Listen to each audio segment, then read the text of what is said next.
Hello, I'm Phil Aguglia, husband, father, band director, and entrepreneur. I have some professional advice to offer. Be passionate, be compassionate, and be you. Tips about interviewing. Connections may open doors, but you have to prove that you're the best fit.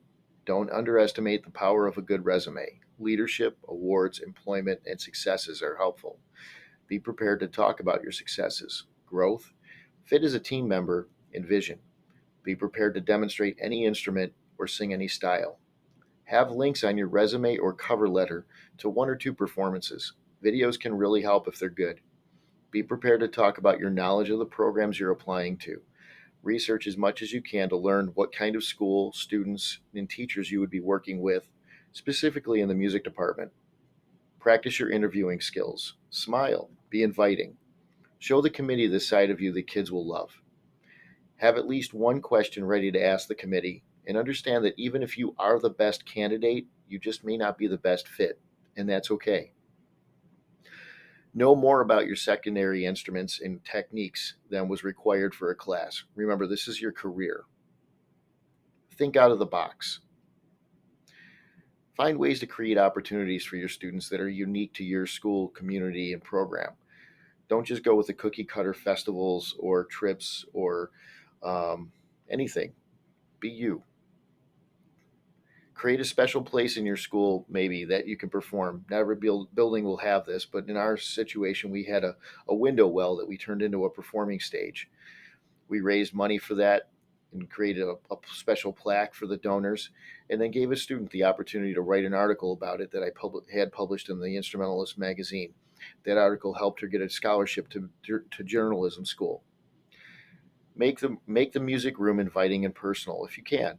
In our case, we got a microwave and a Keurig, and that goes a long way since many of the kids don't want to go to the lunchroom. Give the music space an identity, and give talented musician artists an opportunity to contribute. Maybe one of your students will earn a scholarship to art school for their contributions.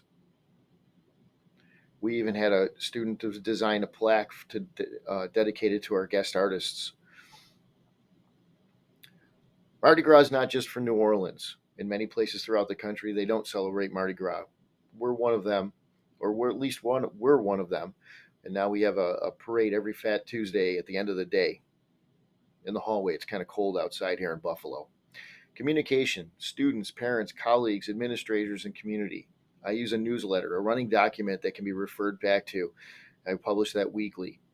It's got every piece of information that anybody could have questions about. I also use Charm's Office Assistant for email, text, finances, grades, instrument and uniform inventory, seating charts, financial reports, and so on. It's a great program. Respond to emails and phone calls in a timely manner. The next big opportunity may go overlooked. Collaboration. Find ways to work with other colleagues. Do cross curricular activities with them. Work with other music teachers in your department. Find opportunities to work with other schools. This year alone, I've collaborated with 10 other schools. Professional development. Wisdom is knowing your weaknesses better than your strengths. Bring in clinicians for yourself as much as for your students. Seek opportunities to grow as a professional. Keep your equipment and music stands in good repair. Find a good instrument repair person. Fight for an appropriate budget to keep them in good working order.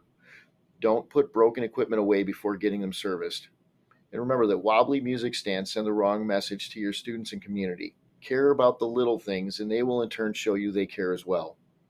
Lastly, I want to tell you that I offer a seminar every summer for aspiring teachers and first year teachers. It's called Steps to Success in Your First Years as an Instrumental Music Teacher.